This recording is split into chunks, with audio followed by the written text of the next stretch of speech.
Tonight, we proudly present HBO's 100th championship fight. Terry Norris versus Meldric Taylor. Let's get ready to rumble! 12 rounds of boxing for the WBC Super Welterweight Championship of the World. Boxing is the purest form of human competition. Man against man. More than any other sport, boxing demands courage. It requires skill. And so when two young champions, both in the prime of their careers, step into the ring, it generates matchless excitement. Like well-choreographed dancers, champions have the ability to paint indelible pictures of speed, power, heart, and determination.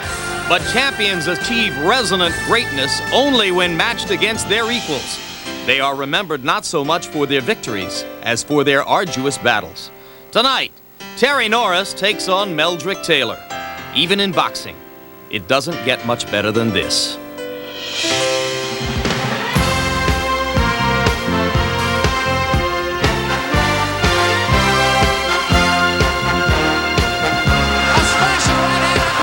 As HBO Sports presents World Championship Boxing, WBC Super Welterweight Champion Terry Norris puts his title on the line against the WBA Welterweight Champion Meldric Taylor. The fight is scheduled for 12 rounds. Every once in a while in the sport of boxing, we see two fighters meet at the moment which is for both the critical crossroads of their careers. We saw it with Leonard versus Hearns in the 80s, again with Pryor and Arguello, the memorable slugfest of Hagler-Hearns, and a couple of years ago when one of these men, Meldric Taylor, entered the ring with the great Julio Cesar Chavez. In a few moments, yet another such matchup. And the welterweight champion, Taylor, goes into the ring to try to take away the title of the WBC Super Welterweight titleist, Terry Norris. In the complicated business world of boxing, you just can't do much better than this. Hello again, everybody. I'm Jim Lampley, and welcome back to HBO's World Championship Boxing for what is truly a special occasion for all of us. Tonight we celebrate our 100th telecast of a World Championship fight. It took us 20 years to reach this milestone, and later on in the broadcast we will give you a reminiscence, a remembrance of some of the moments that brought us this far. And with that in mind, I want to mention two men who aren't here with us tonight on this broadcast, but who have been so much a part of HBO Sports in the past that their names must be mentioned. One, our longtime expert commentator, five-time world champion Sugar Ray Leonard. He's here at ringside tonight, and we'll get a chance to say hello to him off camera. And of course, the man who preceded me as blow-by-blow commentator here for so many years and now does a terrific job of it elsewhere in the business, Barry Tompkins. Barry, wherever you are, we are thinking of you. You're in our thoughts and our memories tonight. Now to the business at hand, which is a fight so great that we don't have to hype it for you, don't have to sell it to you at all if you know anything about boxing. The venerable HBO boxing analyst, Larry Merchant, who's been so much a part of the last 20 years himself, is as excited as I've seen him in a long, long time. You've noticed. Yes, been bouncing up and down all week. And I'd be excited if this was our 74th championship fight or our 112th championship fight. Because if there's one thing we've learned over the years is that when champions meet, we expect a lot of them, and frequently they exceed our expectations. That's because champions not only have skill and will, but because they are risk takers. They'll take a risk to get an advantage in the ring. And then the champion they're fighting will take a risk to get the advantage back. That's why I am hopeful that this fight can join our highlight reel. And everyone expects, of course, that it will. There are so many narrative threads related to this fight, so many competitive angles, we could probably talk about it for hours, but there are only minutes to go before fight time, and we welcome back to the fold our expert commentator, George Foreman, who comes back to one of the easiest of your jobs, George, particularly compared to what you did against Alex Stewart a few weeks ago. A couple of weeks ago, I wanted to be down there with you. I'll bet you did.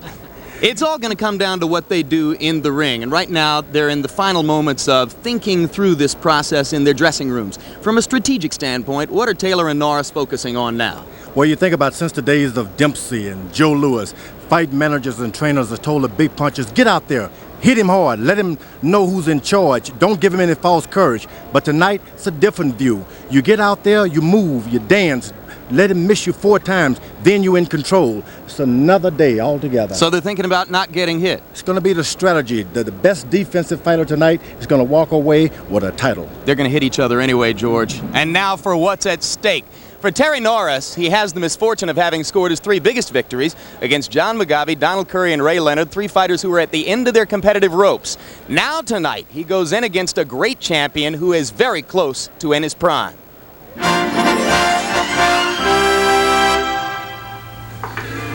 Hey, Crash. Guess what? Guess what, huh? I'm going to the show. Big club's expanding its roster to finish out the season. Nice shot. And I am going to the show. Yeah, I know how he feels. And now I'm going to the show. Long overdue, but well worth the wait. For Terry Norris, the wait for a quality opponent to help him earn the public notoriety he's longed for has been a grueling test of patience. It didn't happen with Sugar Ray Leonard. It didn't come with Donald Curry. Now, he's banking on Meldric Taylor. It is the biggest fight in my whole career. Everybody's gonna know Terry Norris, and that's one of the main reasons why I fight is to be recognized. I fight for the recognition more than the money. Against Meldric Taylor, there will be plenty of money and recognition. You see, all great fighters need a foil to make them greater, to catapult them to that ultimate level, a level all boxers dream of, but few ever attain. Muhammad Ali was the greatest, but it took his 3 epic battles against Joe Frazier to consecrate his superstar status. With 60 victories to his name, there was no one in boxing who exemplified the work ethic like Marvin Hagler. But this champion wasn't a superstar until he knocked out Thomas Hearns. Sometimes the right opponent can lure a fighter to an even higher level. Marvin Hagler would do just that for Sugar Ray Leonard. It was Leonard's greatest triumph. And though he was undisputed champion, some questioned what a young Mike Tyson could do against a quality opponent. 91 seconds later, there was no doubt.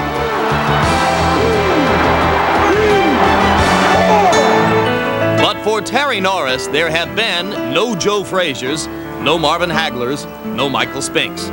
And many times, the best in boxing don't meet. Add to that a division devoid of stars, and Terry Norris has been left fighting a cast of unknown challengers. People may say they're not the top fighters out there, you know, to really just put me in the spotlight, but everybody that I fight is rated in the top 10. I don't turn down challenges. I just take the fights as they come. And Meldric Taylor, you know, is in my way for bigger things, and I plan on moving him come May 9th. And so, in the footsteps of so many great champions who preceded him, Terry Norris may finally have found someone who can help him define his greatness.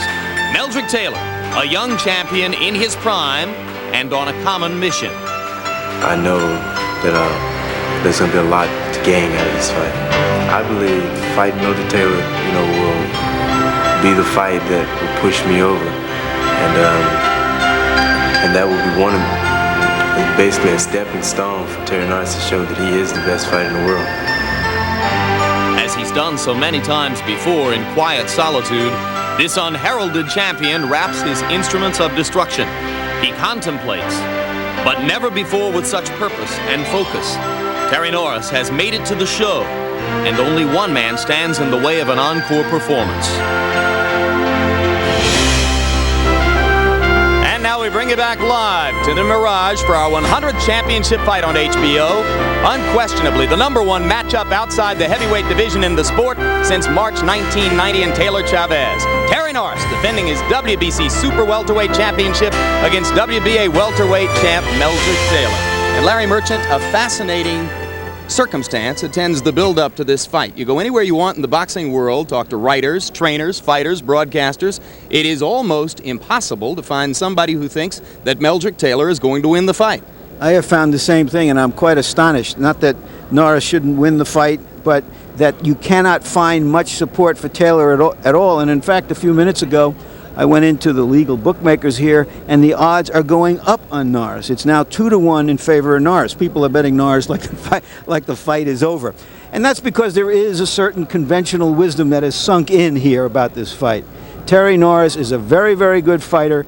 and he is seen as the stronger man against a Taylor who hasn't been as positive or as sensational since he moved up to the welterweight division from the lightweight divisions. But there should be an unconventional wisdom that is taken into account here, and that is this. Meldric Taylor is a class athlete. He has always performed at his best in the big fight. He has always come up to the occasion. He won 2 national amateur championships at the age of 15 and an Olympic gold medal at the age of 17. He's always taken on the best out there and always performed at that. So I think, Jim, that when a man comes down from a huge fight, like the Chavez fight, huge in terms of its buildup and in terms of how punishing it was for both fighters, he falls into a plateau, and every other fight for him becomes a kind of a lower stakes fight. These are the big stakes again. And so I'm just curious whether Meldric Taylor has fooled a lot of people and he's going to come up a lot bigger than is anticipated. Well, indeed, it is something to behold. All he's done since the Chavez fight is to fight 5 times, win the welterweight championship, successfully defending it 3 times. But he hasn't been knocking people out, George. He hasn't been impressing people the way everyone thinks he did before. These last 5 fights since the Chavez fight, are they the ones that tell us the most about Meldric Taylor or the least about him? Some of both. But I want you to know this is the time for people. He's been wanting people to stop asking him about Chavez. What happened in that last round? He can wipe his slate clean with a victory tonight, and that's all he's thinking about. He probably hasn't eaten good in 3 days. Doubly important for Taylor because it now appears he may never get that coveted second shot at Julio Cesar Chavez. But it's yet another moment to prove himself for Meldric Taylor. As Larry said, a success in virtually everything he's done all through his career, but never fully secure.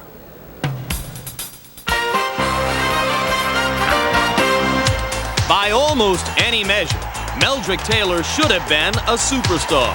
Youngest Olympic boxing gold medalist ever, a pro champion by age 21. Everything was going his way. But then the Taylor juggernaut slammed into Julio Cesar Chavez, and with 2 seconds left in that bout, the incident that redefined Meldric Taylor's boxing life. If he gets up, he probably wins the fight. I can't believe it! Unbelievable! Richard Steele stopped the fight with fewer than 5 seconds to go. This is one of the most unusual calls by a referee in the whole history of the sport. How does a fighter respond to a traumatic physical beating? How does a boxer come back from such a heartbreaking, controversial decision? Since the Chavez fight, those are the questions everyone has asked about Meldric Taylor, and the answers have been anything but clear. I've been concerned the last couple fights that he hasn't looked good and he hasn't picked up. You go back, a couple of years ago when he got knocked out by with 2 seconds to go, and they stopped the fight with Chavez, and then we had to bring him back. We brought him back in lesser fights. We brought him back with opponents that would give him the confidence. Did he live up to that potential? No, I don't think he did. There are skeptics out there that think that I might have had slip or something, but look where I'm at today. From when I lost my title, look where I'm at today. I haven't lost a step at all. I haven't really felt I look lackluster. I haven't looked great, but I haven't looked that bad where I look lackluster. But when even his own manager thinks he hasn't looked good, maybe the skeptics have a point when they argue Taylor isn't the same fighter he was before Chavez. After watching a sometimes sluggish Taylor falter recently, boxing fans have been trying to solve the riddle of Meldric Taylor. He sees it simply as a problem of motivation in his training, one that an opponent of Terry Norris's stature can solve. It's much easier to prepare yourself for a fighter that you gotta be right for in order to beat him. I gotta have a big name opponent for me to really be motivated. But with somebody I don't know, I've never seen fight before, it's very hard to get up because you don't know what he got to beat you with, and you just kind of just not be into it. If anyone can motivate Taylor, it would appear to be the fearsome Norris. But he can also put Meldric on the canvas. And you have to wonder if such a risky fight is the best thing for Taylor right now. He thinks it is, and it would be foolish to underestimate Meldric Taylor. In spite of his recent lack of focus, this is a boxer who has never shied away from tough fights, who actually seeks out challenges, and who has repeatedly shown an ability to rise to his level of competition. Taylor knows that in order to attain the superstar status he covets, he must win this fight. I think that Meldric Taylor is at his crossroads right now. I think it's going to be a terrible setback for him should he lose the fight. I think he's got much more potential than he's shown so far. I think he's a much better fighter than he's shown so far. And I would hope with that competitiveness and that challenge of a Terry Norris that it comes out of him. And it better come out of him because he's going to be in for a tough fight.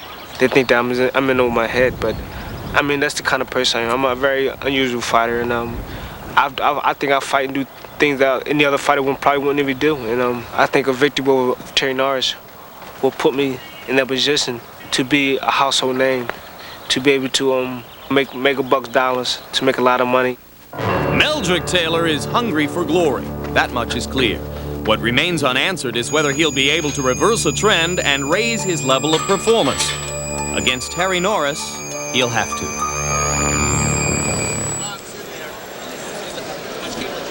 And now we are back live at ringside. And this outdoor arena at the Mirage has baked in the sun all day long. It's beginning to cool off as you look at a couple of adoptive Angelinos, Sugar Ray Leonard and Magic Johnson, sitting together at ringside. This is a star-studded crowd tonight, Larry and George. Look at that. Well, it's filled with some real fight fans who understand that they're watching two of the top 3 or 4 fighters in the ring. And there comes Meldric Taylor in the tiger-striped hooded outfit. And you see that he attempts to become the 6th welterweight champion to win the super welterweight title. He also guns for what would be the 3rd championship of his career in a 3rd separate weight class.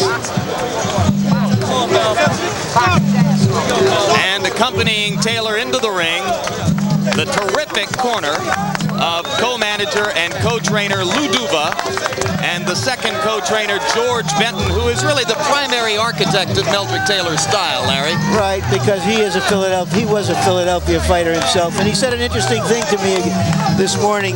He said that the best thing that has happened to Meldric Taylor was fighting 2 really tough, strong welterweights in Aaron Davis and Glenwood Brown, because he's finally learned that he has to reduce some of that Philadelphia relentless aggressiveness, be occasionally smart about his fighting and not stick his chin out there. And above and beyond that, he opted for bigger, stronger sparring partners with an eye toward preparing for Norris's power. The only downside being that he was knocked down in sparring in getting ready for this fight. Now, I've always measured fighters, George, not by whether they get knocked down, because if you're a real fighter, you're going to get knocked down, but by what happens next. Do you get up? Do you fight back? Do you learn how to adapt to the new circumstances? You adapt and you're going to be a great champion. There's the record for Meldric Taylor, 29 wins, the 1 loss to Chavez in March of 1990. The draw with Howard Davis early in his career was actually regarded as a plus, not a minus at that time. 15 knockouts, but only 1 since he moved up to 147 pounds. And tonight, he agreed to a weight limit of 150.5 pounds, midway between his welterweight level and the 154-pound level at which Terry Norris won a world championship. Here's a list of the champions that Taylor has fought in his career. All 3 of those fights against champions went into the 12th round. And conceivably that's significant, or could be significant, because Taylor knows what it is to have a hard, tough fight that goes the distance. Norris hasn't yet to experience that. At least certainly against an opponent the quality of Meldric Taylor.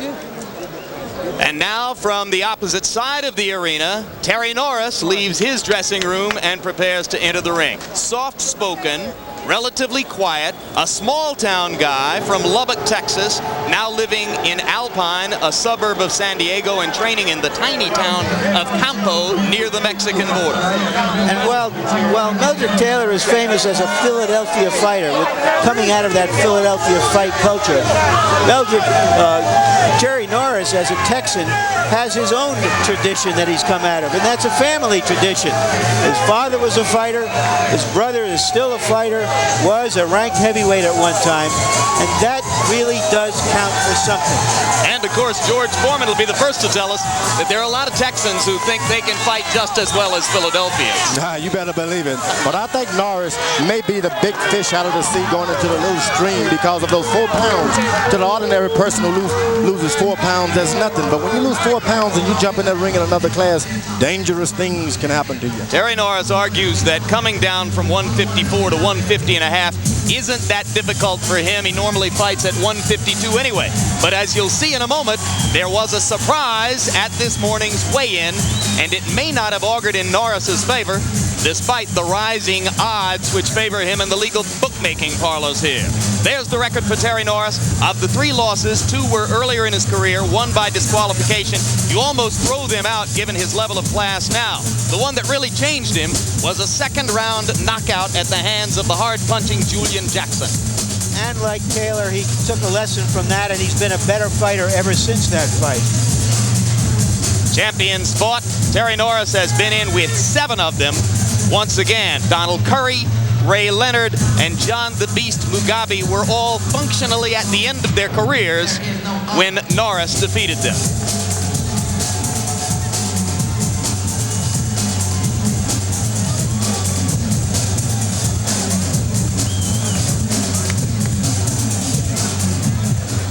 Can anybody read yet what Norris has carved into the back of his haircut today? Yes, it says knockout. And he has confided to friends that he hopes and expects to win the fight by a knockout. Tail of the tape, Norris is 3.5 inches taller, has 8 inches more reach. Stunningly, Terry Norris weighed in at only 149 pounds, equal to Taylor's weight. A look at the weigh-in, Larry. Yes, and he had about a pound of stuff on him as well. 149 and he may have pounds, Terry overtrained Norris. for this big fight of his career, which could be telling if we do have a long, grueling fight. Norris's handlers say they have trouble keeping him out of the gym between fights. He is so eager to spar and to train all the time. Will it have hurt him tonight? We will soon see. Punch stat numbers, Larry. Well, here are the numbers, and we can see that both fighters are very active. Taylor has actually reduced the number of punches he has thrown in recent fights. They both throw a lot of fights and land a high percentage. But here from the jabs, you can see that Norris throws fewer jabs, lands more harder punches. And rules for the bout from our unofficial scorer at ringside, Harold Letterman. Jim, terrible Terry Norris and Meldric Taylor will fight tonight using the rules of the World Boxing Council. 3 judges scoring the fight on a 10-point must system. There is no standing 8 count, no 3 knockdown rule. You can be saved by the bell in the last round only. Only the referee can stop the fight. The doctor can't stop it. And in case a cut is caused by an accidental headbutt, and that butt causes the fight to be stopped. That cut causes the fight to be stopped. We'll go to the scorecards after the 3rd round has been completed. Before that, it's a technical draw. Jim? Right now, let's go up to ring announcer Michael Buffer for the pre-fight introductions. Ladies and gentlemen, just recently, a member of the boxing fraternity passed away. He was a man of great dignity and charisma as he plied his trade in the very center of the ring. He was a ring announcer who brought showmanship into the ring as he was well known as a big band singer. Ladies and gentlemen, at this time, would everyone please remain silent as we toll the final count of 10 for the man known as the voice of boxing for 40 years, Mr. Jimmy Lennon.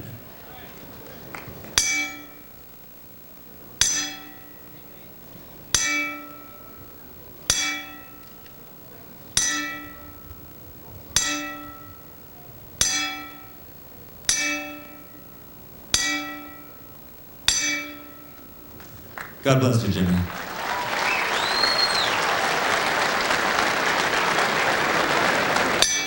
And now, ladies and gentlemen, Main Events Monitor Productions, along with Al Goosen Promotions, in association with the undisputed, undefeated king of beer, Budweiser, present the featured bout of the evening. This contest is sanctioned by the Nevada State Athletic Commission, Chairman Luther Mack, Commissioners Nat Carasali, Dr. James Nave, Dr. Elias Ghanem and Bruce Lane, Executive Director Chuck Minker, and the World Boxing Council, represented ringside by Supervisor by Nevada's own Dr. Elias Ghanem, Physicians in attendance, Dr. Flip Omansky and Dr. Al Capana, and Dr. James McLennan. Timekeeper Al Bisick, counting for the knockdown seconds, Jane Broadfoot. The scoring for this bout will be done by 3 judges assigned at ringside. They are Dalby Shirley, Franz Marti, and Mickey Van. And when the bell rings, the man in charge of all the action, working a title bout as referee for the 65th time, Mr. Mills Lane.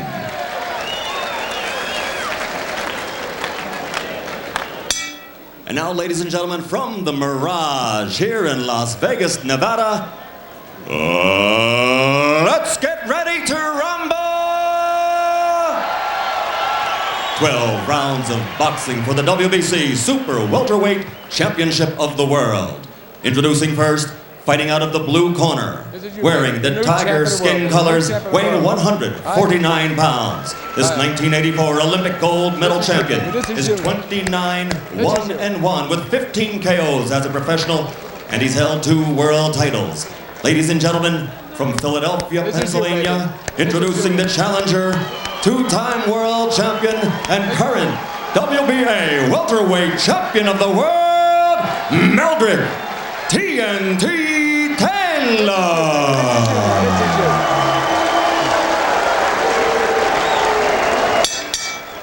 And his opponent across the ring, fighting out of the red corner, wearing the red and white trunks, weighing 149 pounds. He brings an outstanding professional record into the ring tonight with 31 victories, 17 by KO, against only 3 defeats. From Campo, California, ladies and gentlemen, presenting the WBC Super Welterweight Champion of the World, Terrible Terry Norris.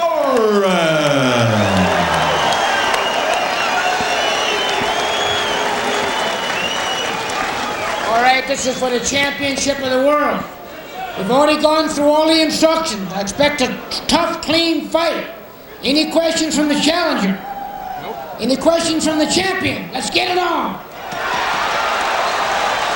Well, you got let's get ready to rumble. You got let's get it on. Need we say any more?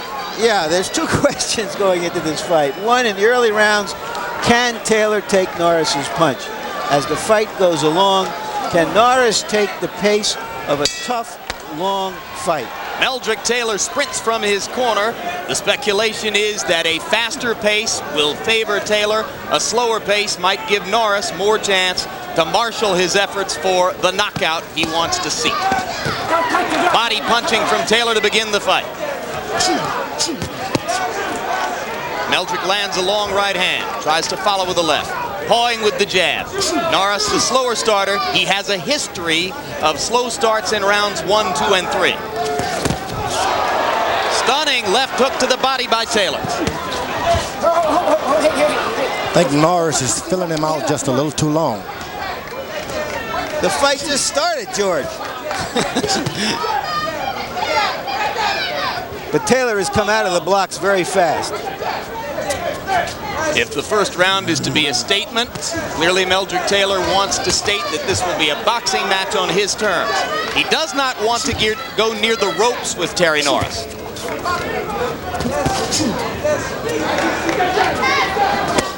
Norris slow to release his punches and missing so far. Meldric Taylor beating him to the punch. Now Norris lands a short right hand inside. The more Taylor throws, the more he makes himself available for counter punches, and Terry Norris is a good counter puncher once he gets going.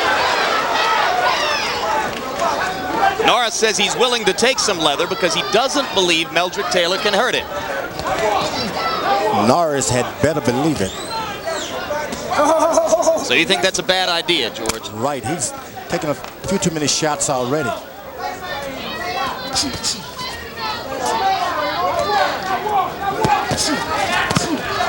Body shot by Norris.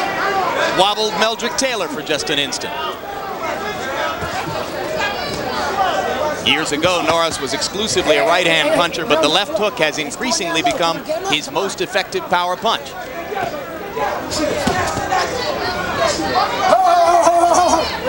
Let's go on the inside, come on. Norris lands a right hand as they step apart, and now Terry Norris initiates an exchange for one of the first times in the bout. First minute of the fight belonged exclusively to Taylor. Things have been evening up a little bit since then.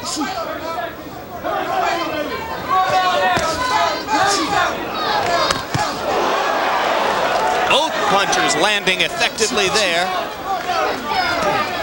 As Taylor steps inside, he's giving Norris a chance to counter with short left hooks to the chin.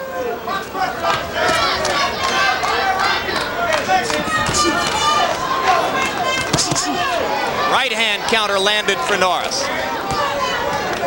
Terry looking much sharper in the last minute of the round than he did to start out. That was state-of-the-art boxing, and it figures to get better. All right. That's beautiful the first round. All right, now listen. Now go out there and handle him the same way this round. You understand? Just go do the same thing you're doing this round. Make it miss, make it pay. Now look. Double and triple on that jab, right? Now settle down a little more. Settle down a little more. See, read this guy. You got me on to shoot that jab. Just place it like a radar. Or he gonna try to run under. Okay. Get uppercut. All right. Just let it flow, Terry. Relax. Deep breath. Don't force that right hand. Give me short one. Let that right hand come back on the uppercut. Like you're doing the pat. Let's take the Meldric. Pound him. In Taylor's corner, they're talking about make him miss, then make him pay. In Norris's corner, look for a chance to throw the uppercut. And lest you be deceived into thinking that Meldric Taylor bleeds from the mouth through this fight, he's wearing a red mouth guard. So if you see red between his lips, it does not necessarily mean there's blood. Let's see if Norris gets a chance to launch the uppercut, which he believes can be the most effective blow in this bout. I think his corner, Taylor's corner, has told him wrong to try to match jabs at this point of the fight with Norris because it's too long. And he's quick with it. Norris's reach advantage, in other words, would give him the edge there. He's going to match up every time. Meldric following instructions from George Benton, though, is trying to jab. Norris trying to come over the top with a right hand. 4 straight right hands by Norris. Good body shot by Taylor. But Norris misses with the left hook. But that is blood, I believe, now coming from Taylor's mouth already. Hard to tell, but it might be. Recall that he bled from the mouth throughout the Chavez bout. It's one of the things that sent him to the hospital afterwards. A lot of times the mouthpieces are solid right hand by Norris, George, right on the button. What about the mouthpiece? The mouthpieces sometimes are built incorrectly, and they'll cause your lips to start bleeding prematurely, and you're not hurt. Again, Meldric Taylor comes forward, and again, Terry Norris tags him with the right hand. Norris is getting off with that right cross, George. There's the uppercut, and there's the uppercut again. Norris landed it twice.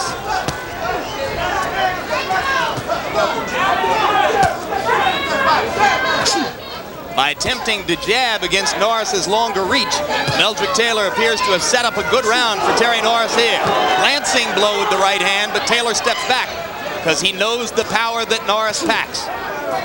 Norris seems to be showing no respect for Taylor's punching power at all, George. And Taylor has reverted back to old Philadelphia style. Hit me 2, I'll get you 1 later. George, what can Meldric do to prevent Norris from landing that short chopping right hand? Taylor's got to go strictly defensive, if you ask me right now. Stop trying to match punches with the guy. Let him rule for a few minutes, the first couple of rounds. Get him later on. Taylor missed with the long right. Norris came back with the uppercut and landed it. That time Norris missed with the left uppercut. Taylor standing more stationary than we might have expected and still trying to jab, not being effective because he can't get it there.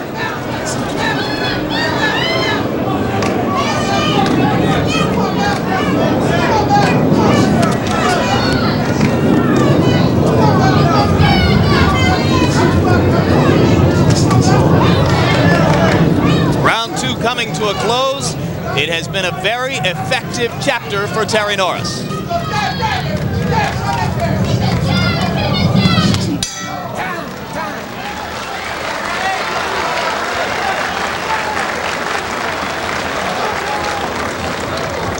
Now listen, don't back up, go around, you understand? Hey, you gotta get He's down. trying to nail you with the right hand. See what I mean? That was just keep the double and triple the jab. So you can't get the right hand over. You got me covered? All right? Now listen. Roger. Mel, now when you get close, you hustle. The guy can't beat you on the inside, so you're all right inside, I'm telling you. You understand? Your body punch is coming along good. Keep it up, but jab you. Relax, relax. The mouth's already busted. You know what I'm talking about? Always in working like that's all we are.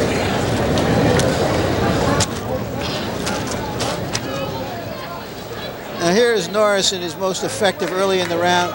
A straight right hand, and then followed by another one. But neither one budged Taylor. Keep that in mind, neither one budged Taylor. They certainly got his attention, but he hasn't just fallen over. Round 3, WBC Super Welterweight Champion Terry Norris defending his title against WBA Welterweight Champion Meldric Taylor. They begin round 3 with a jabbing contest.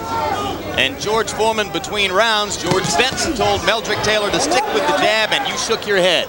No way. He's got to hit and move out of the way. Hit, move out of the way constantly. That's his only hope. Well, as they traded punches there, Meldric Taylor got in a left hook that may have been his most effective blow. And now for the moment, Taylor seizes command and steps inside. Get that punches up. Come on, come on, come on.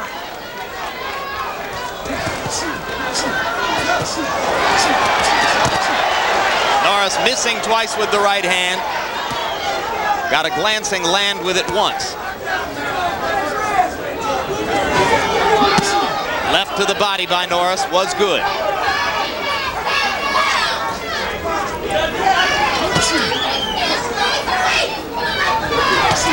Right hand by Norris on the button. Meldric doesn't have a lot of commitment to the jab, George. No, and he should never. He's standing still because his corner told him to use this jab. If they had told him to hit and run away, he would have a better chance at this point. Meldric got off to a good start in this round, but now Terry Norris is taking over again. And Meldric looks a little flustered by Norris's willingness to just wail away with power shots. Don't know how long Terry Norris can bounce like that, though. He only bounces when he's extra confident. Now Mills Lane gets ready to talk about low blows again, and Meldric Taylor argues, no, I didn't get him low. Right hand lands. And Taylor sticks his tongue out at him and says, I took your shot, you didn't get me. Well, that usually means just the opposite. Good lefts to the body by Taylor, 2 of them in sequence. That's where I think he has to go, George, inside and to the body. That's right, and out of the way, because if this fight goes the distance, those body punches are going to start to hurt and wear down Terry Norris, bouncing around with his legs. Particularly if Norris, as we suspect might be the case, is overtrained and ill-prepared to stretch himself to 12 rounds in this heat.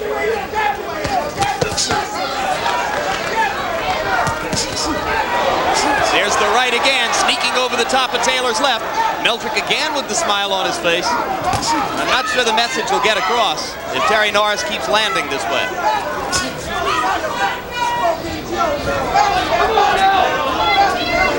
And for the moment, the blinding hand speed of Meldric Taylor has been neutralized as he waits outside for Terry Norris to step forward with power shots. Norris, I feel, is fighting the fight that Meldric Taylor should be fighting. Move, hit a few, and get out of the way. Okay. Taylor is notorious for loving to eat between fights, but he's eating too many of those right hands in this fight right now. I think I'll land every time. We just got to do more often. All right? Deep breath. Now we start going to the body. Okay? Start leading that hook. Make sure that right hand is up because I'm going to counter with the hook. All right? Let's get up.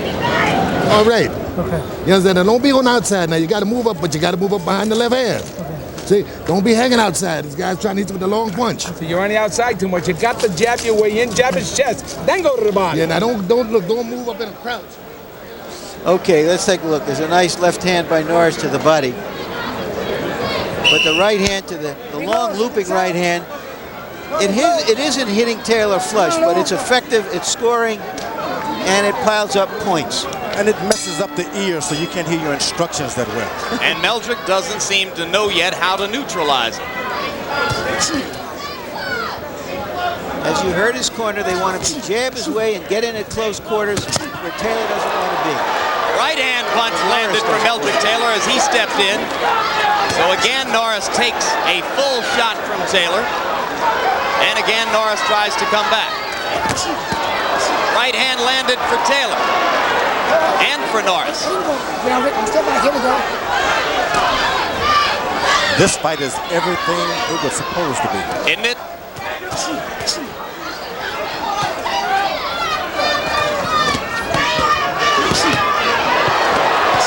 Good, solid lefts in close by Taylor. A right hand by Norris in exchange. Again, the right hand lands for Norris.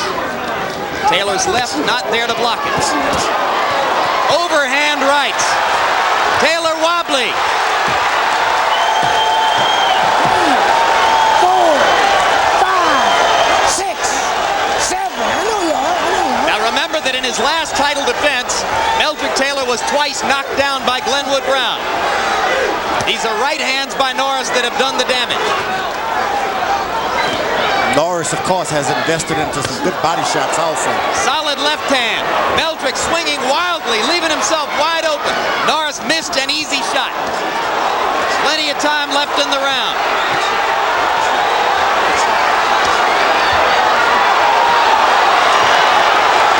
The word on the back of Terry Norris's haircut is knockout, and that's what he's thinking about right now. Lou Duba yelling for Meldric Taylor to clinch, but Meldric keeps throwing leather and dropping his hands. Norris with the uppercut landed. He's trying to measure him and take a shot. It's about pure heart now. Come on, Mel. Skills went out of the window. Meldric still wobbly in there, George. Put that jab up there. Should he be grabbing and clinching? He should, but he's got too much heart and soul. He's Philadelphia bred and trained. He doesn't know how to clinch. He thinks that as Norris throws, he's going to get a chance to land one in return. Norris with another solid right. Meldric is woozy on the ropes. Second knockdown.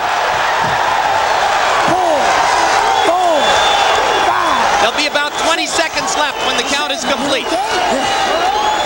Here comes Terry Norris to try to finish him off. There's no 3 knockdown rule. Keep that in mind. And there's no quit in Meldric Taylor. A decision for Lane to make. He's very close to stopping it, and there it is. Rightful decision.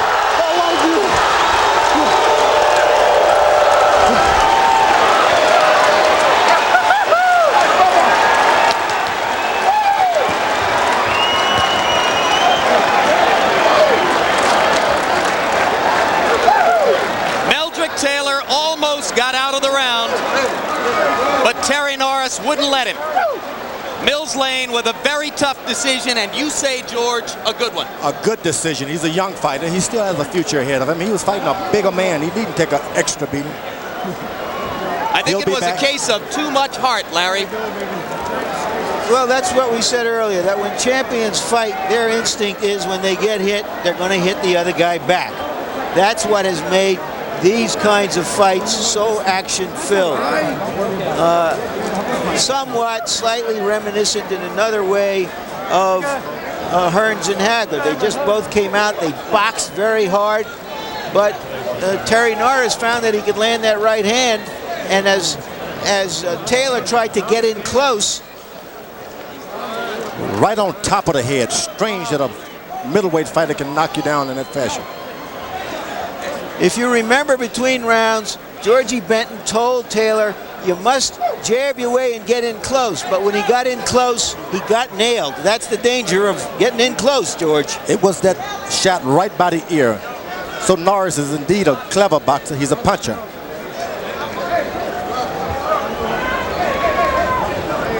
Now let's take a look at the second knockdown. We're going to, from some different angles. There was probably the hardest punch of the lot.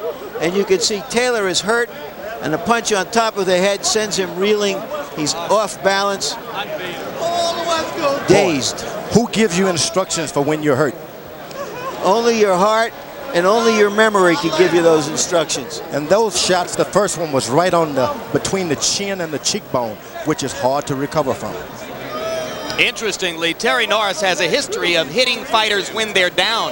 He got disqualified for it once. He did it to both Leonard and Curry. He managed to restrain himself here, even though he had 2 free shots at Taylor as Taylor was going down. Yeah, you practice for months and months. That's a hard thing to control. There we go.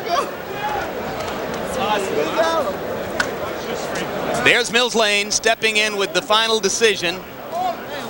He was in a neutral corner when he made the stoppage, and here was the reaction of Lou Duva as Mills Lane got ready to stop the bout. Lou Duva, who roots so hard for his fighters, George, who wants so much for them in his heart.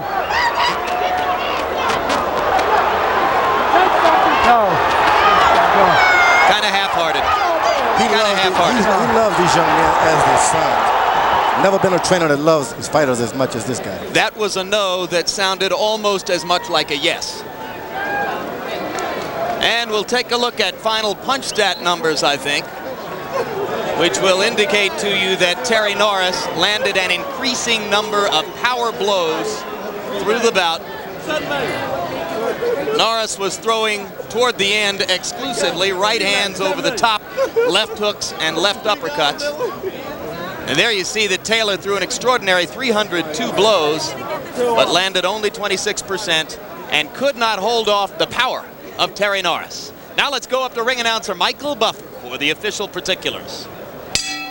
Ladies and gentlemen, referee Mills Lane steps in to stop this contest at 2 minutes and 55 seconds into round number 5. The winner and still WBC Super Welterweight Champion of the World, Terrible Terry Norris.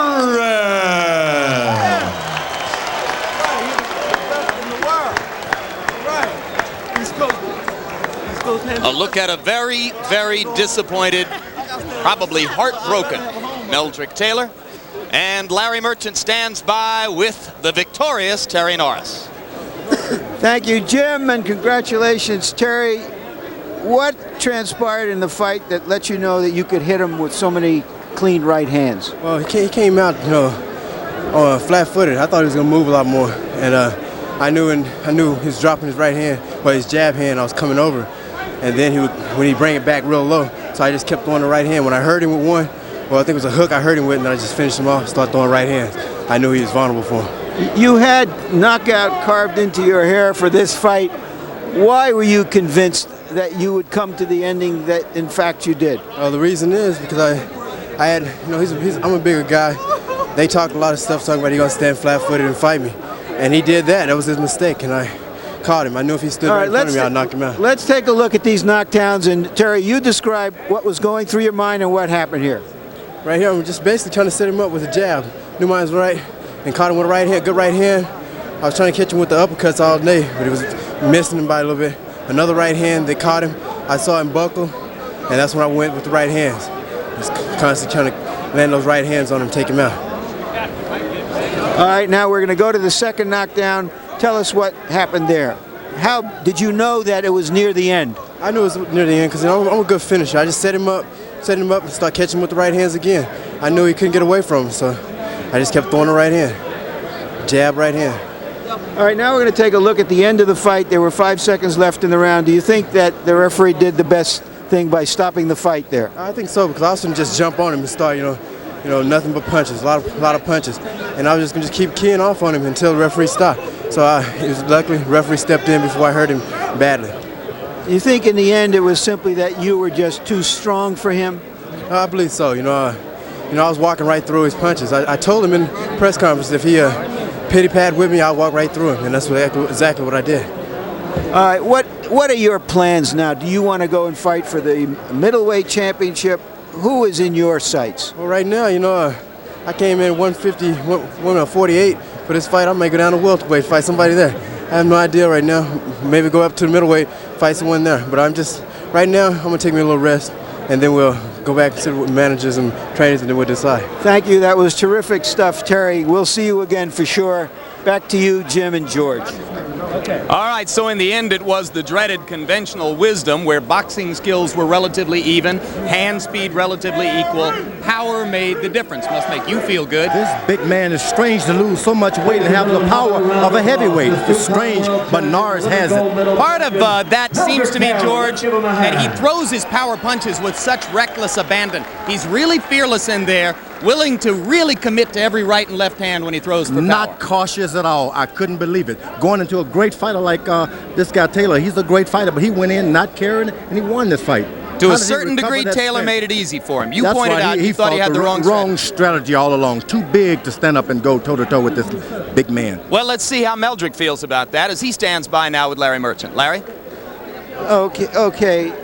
Meldric, you give us your impression of what happened. Was he just too strong for you?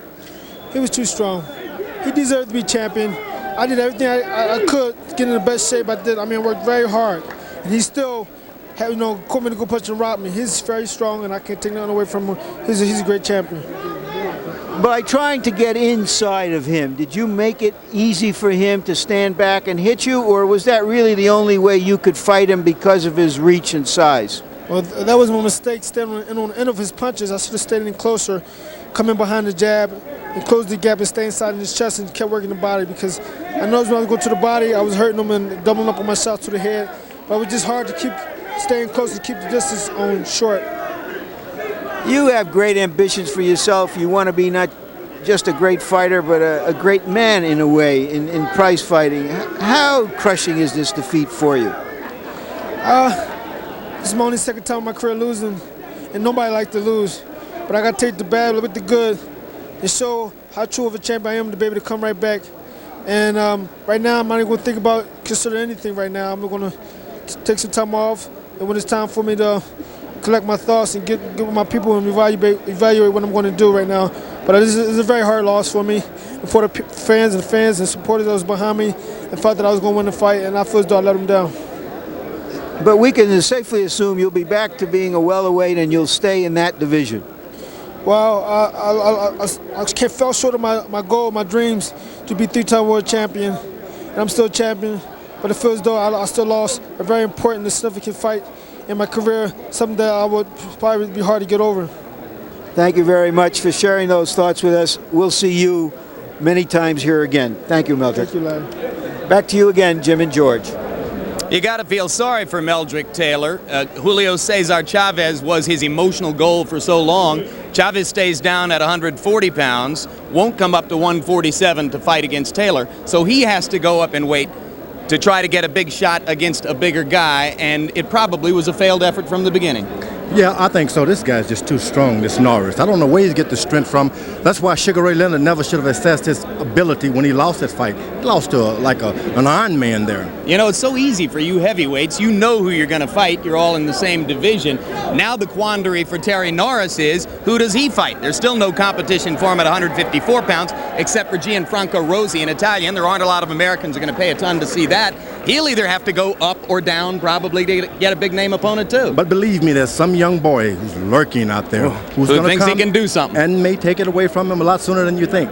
Let's go back to Larry Merchant now with referee Mills Lane to talk about the tough decision to stop the fight. All right, I'm with Mills Lane, the referee. Mills, we're going to show you the end of the fight, and I want you to give us your thoughts as that evolved in the last round, where Taylor went down twice, certainly seemed dazed, was not out. How did you see it? That's right, he was not out. It was early in the fight. He was on the end of some real strong stuff. He was getting nailed solidly. He was down twice, he was up. I thought he knew where he was, but he lost control of his legs, and Norris was really teeing off on him, and it seemed to me like that it wasn't late in the fight, and the last 3 rounds, it seemed to me like he was in trouble, and I didn't see any point in going any further with the shellacking he was getting to taking at that time. From your point of view, this is your 65th championship fight, HBO's 100th championship fight. What was the quality of the prize fighting going on in there? That was as good a fight as you'll see. Meldric Taylor gave it all he had. Terry Norris may be one of the best in the world today, pound for pound. He's a hell of a fighter. All right, we're going to take a look at the end of the fight as soon as our people can roll it up, and then you give us your thoughts as you watch it. All right. Now, Norris, he's on the long end of that one. Now he shortens up a little bit. Taylor, he misses that one. Now he gets nailed again. Okay, that's the first knockdown. How badly did you think Taylor was hurt at that point? Right then, I didn't think he was hurt too bad. He was up, he talked to me, he said he was okay. I said, I know you're okay, but I got to give you 8. He tells me he's okay. Rolls his head, he said he's okay. Said he wants to go. He said he's okay. All right? Now he's back.